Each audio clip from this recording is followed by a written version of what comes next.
Right, welcome back. I'm starting this video from the heart of the Whitechapel area, a place called Altab Ali Park, in the churchyard and burial ground of what used to be the original Whitechapel that was built here 800 years ago. From April of 1888 to February 1891, 11 prostitutes were murdered in this district, and half a dozen of them in a particularly gruesome and horrific manner, the handiwork of a killer we call today Jack the Ripper. And I say half a dozen because the exact number is still disputed. A man called Sir Melville Macnaghten, the chief constable of the Metropolitan Police, wrote a memorandum to the Home Secretary in 1894 stating categorically that there were 5 and only 5 victims.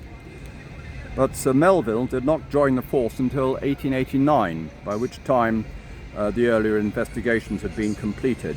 So, let me introduce myself. My name is Magnus Nielsen, otherwise known as Lord Londonstone, and I and other Ripper researchers actually believe that there were 6 victims, and that the first victim of Jack the Ripper was a lady called Martha Tabram, and I shall discuss her life and the murder in the next video.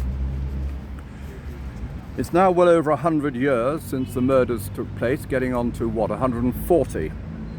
And the story of Jack the Ripper has become a mixture of fact and fantasy, and what I want to do is try and separate the fact from the fantasy to give you a clear idea of the sort of man that he was.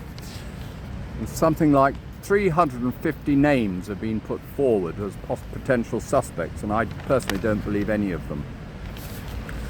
So, from the very outset, I want to be frank with you and tell you that I can assure you that Jack the Ripper was not a member of the royal family. He was not a high society and distinguished surgeon. He was not an agent of the Tsar. He wasn't a painter. He wasn't a Liverpudlian cotton merchant. He wasn't H.H. Holmes, who was based in Chicago. And he wasn't a foreign sailor whose ship had moored in at the docks of London. I believe he was a very ordinary man, probably about 30 years old, living in the neighborhood.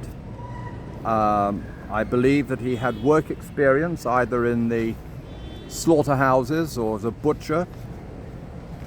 And I believe he murdered Martha Tabram virtually on his doorstep in the early hours of the morning of Tuesday the 7th of August 1888, the day after a bank holiday. So, without any further ado, I shall now make my way to Gunthorpe Street, and I'll talk about the murders of Martha Tabram. But before I leave this place, I just want to show you around again. This is the last resting place of a man called Richard Brandon, and his name comes up because he was the public executioner of London in the early 1600s, and it's believed that he is the man who cut off the head of King Charles I on that cold afternoon of the 30th of January 1649, the end of our Civil War. Now, this was something which he denied with his dying breath. However, not everybody believed what he had to say, even on his deathbed, and for 200 years afterwards, that's what, 1649, 1749, 1849, people were still disputing who was the identity, what was the identity of the man who cut the head off King Charles I.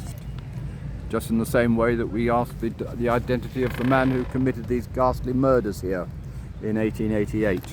And again, just before I leave, I just want to show you around so you can see what this place is like, because it is also the final resting place for a man called Sir John Cass.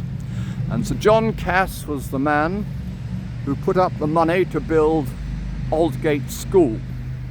He also put up the money to build Sir John Cass's College, and Sir John Cass's College eventually became part of London Metropolitan University.